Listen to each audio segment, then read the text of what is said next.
Maurice, and I think it's a very good question.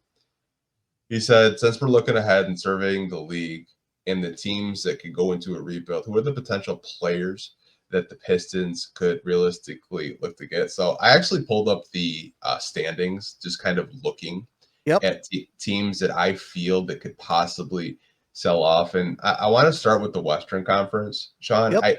I think Phoenix is the easy choice. Yeah. Because you don't know what's going to happen with Kevin Durant. You don't know what's going to happen with Bradley Beal or anything like I that. think we know what's going to happen with Kevin Durant after what they tried to do with him at the trade deadline. But I Yeah. certainly see your point. I think Sacramento too. Like I'd keep an Yeah. eye on Sabonis because Yep. Sabonis only re-signed in with the Kings because of De'Aaron Fox. Yep. And now he has to play with two guys that are very ball dominant that don't like to pass the basketball, and Zach LaVine and DeMar DeRozan. Like Domantas Sabonis, I think would be very interesting. I've always been really high on him. Yep. Just kind of like looking at the Western Conference. I mean, I think the Pelicans don't know what they do with Zion or CJ. I don't really know like what they're going to do or their plans, but those are just kind of the teams that I'm looking at in the West to possibly blow it up. I mean, I definitely think New Orleans is going to have to start making some wholesale changes because I don't know anyone there who would still feel confident about building around Zion going forward. So it'll be interesting to see what happens with the Pelicans. I just don't think Zion is anything that's worth going anywhere near. By the way, he's only played he hasn't even played like 40% of his career games. I wouldn't be surprised if Houston makes some wholesale changes because they're looking to win now, but I think they're going to be looking to get like a more definitive number one option or star. I think they need to really define their hierarchy. So I wouldn't be surprised if you see some players from the Houston Rockets that would be available. Like you said, Sacramento is a team that's going to be making some real changes. And I think they in the summer will, start to kind of define a direction for themselves. I think someone like Miles Turner is someone that's going to be, pretty available. Reports are that Indiana wants to get a little bit cheaper at the big position. So, he's someone. How ironic would it be after Isaiah Stewart making fun of him with Legos? I would love if they were teammates, if the Pistons social team could get those guys together building a Lego set, that might be one of the greatest Twitter videos of all time. So just saying that would be incredible. But I mean, I think there's going to be a wealth of teams. I think Philadelphia is going to have to start being more honest with themselves. I wonder, like what Paul George's future looks like as far as, where he's going to be.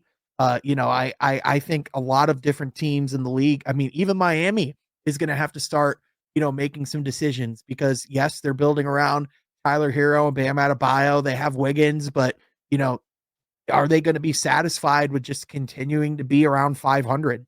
So that's the other thing. Also, Atlanta. That's going to be a big one. They're starting to build around their younger core of like Jalen Johnson and Zachary Reese-Shea. I'm not saying the Pistons are going to be in the Trey Young market because no, but like just like all that to really say, especially with the first and second aprons with this, like with this salary cap, like I know people can get really caught in the weeds of what that actually means, but to really summarize it, it's a hard salary cap.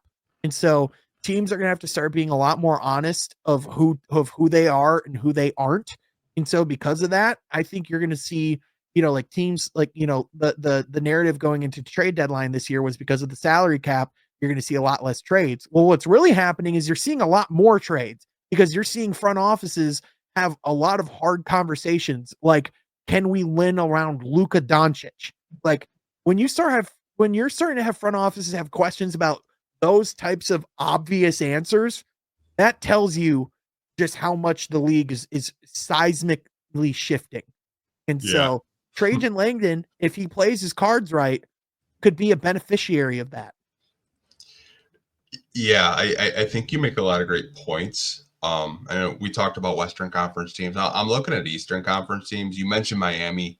I doubt Miami is comfortable being a 500 basketball team, but you look at their roster, it's just such a Miami Heat type of team that just screw teams over. Like I can see Kyle Anderson just screwing people over in the playoffs because he's just such a smart basketball player.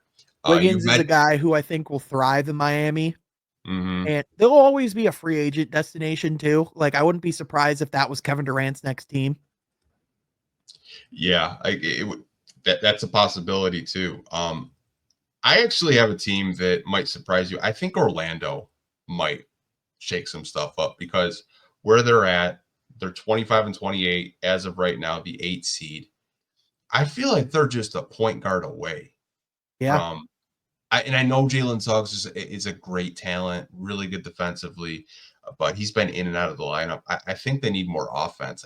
And it wouldn't surprise me if they possibly, get rid of some of their defensive guys. Like maybe you have conversations about getting rid of a Jonathan Isaac or something like that. it's Um, it's unfortunate because I thought they were gonna. I thought they could have potentially gone as far as the Eastern Conference Finals this year if they were healthy. Like they were looking awesome at the beginning of the season. Paulo was playing incredible basketball. But even now with him and Franz both back in the lineup, just not quite recovering fully from, pre-injury, they're having a rough season. So to your point, I wouldn't be surprised if Orlando started to tweak with their formula and kind of like look at, like who they're going to be in the future. Like I again, I think just about any team that's not in the Western Conference or Eastern Conference Finals picture has legitimate reasons to look at their roster and go, we need to make some changes. yeah, I would look at Orlando. I'd also look at Milwaukee. That might be another team that maybe surprises you a little bit, but like where they're at, the talent they have. I'm sorry, Sean. They should be the second seed or the third seed in this Eastern Conference because it's a very weak Eastern Conference. I know the Knicks are star studded. They went out traded all their assets, but like you have Giannis, you have Brook Lopez. You did make some trades at the trading deadline to get better, but like if they don't at least make an Eastern Conference Finals, I think you have to start having conversations about their core because their core is incredibly old. Um, Over under 50% chance that he's on the roster 2 years from now, Giannis. no shot. I think he's in Houston.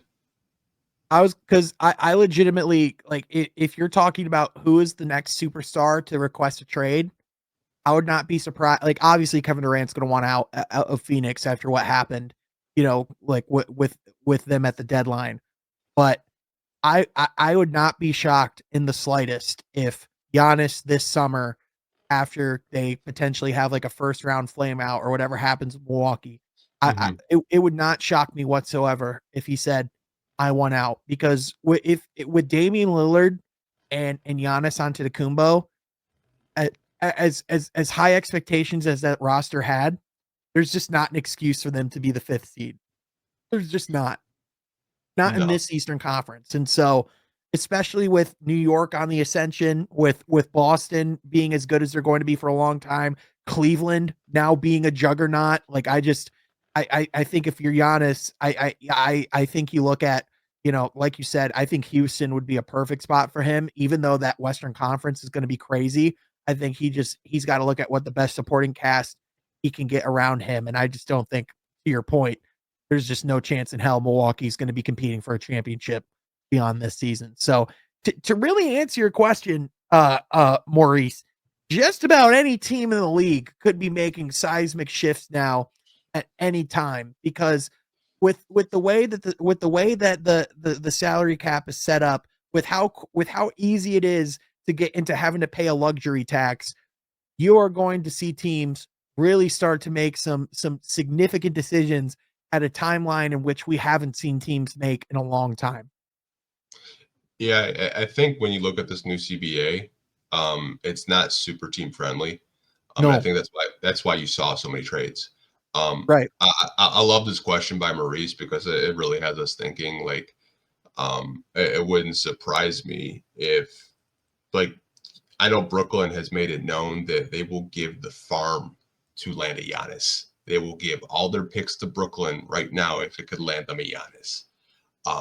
But it's really interesting to kind of look at the landscape, especially in both conferences. Like I could see Denver. blowing it up as well. Like if they have Yep. one of the best players in Nikola Jokic, like who's to say Michael Porter Jr. couldn't be on the move? That's an expensive contract. That's a number 2, number 3 option that they have there. Like, Denver could have some shakeups because they feel that like if they don't win another championship, this front office could possibly break up this core, and who knows how many more years Jokic could play at this level, because just the way he's playing, man, like you could have a conversation that he could win another MVP because just some of the numbers that he's putting up is absolutely like video game shit. Like you don't see it in everyday life. It's absolutely wild. But I appreciate this question, Maurice. Really good question. I feel like you could have a podcast just on this in itself. Oh, without a doubt. And I mean, again, you're just with the way that the league is and how competitive it is. I think you see stars, less complacent than ever. So, to the point of this question, like the biggest thing with the Pistons is just striking at the right opportunity when it presents itself. And with the pace of the league, there's going to be a lot of opportunities that present itself. So you just have to, you have to both play you have to kind of have the balance of being eager and striking when the iron's hot, but at the same time, not, for lack of better terms, not blowing your load too quickly because, something could present itself that you didn't even fathom. Like, wait, Luka Doncic was on the market. Yeah, and I think if you look at the Pistons to kind of answer another like one of your questions, Maurice, like think about it. Who are the long-term contracts on this team? Cade and Stu. Yep. The Pistons have a lot of flexibility. Yep. They have a lot of guys that are going to be up for rookie contract extensions. I think this front office is keeping their flexibility open just in case a Luka type trade does become available, and then they can strike and like get that big move or that star or all-star type of caliber player next to Cade, which I think is really strategic by this new front office. Is they weren't really giving out like lucrative deals. Like Tobias was probably the biggest deal, but it was only a 2-year deal. Yeah, they gave themselves contracts that they could all in theory get out of in a year. Which that's the that's the thing that this team hasn't really had, is just that true strategy of how to handle, like your salary cap and having that balance of still being competitive while being fiscally responsible. Like Troy Weaver was good at freeing up cap space. He was also really good at putting together awful basketball rosters. So, the fact that you can have someone that can kind of do both is really crucial for this team going forward. Yeah, for what it's worth, I feel like you have to give Troy the respect that he tanked for 4 years, laid the foundation with the draft picks. But I mean, even Stan Van Gundy in that legendary 97 won the ticket interview with Mike Filoni saying like, hey man, I could build a shit roster and get a top pick every year. It's not hard. Anyone can do that. What's hard is actually building a team to compete for a championship.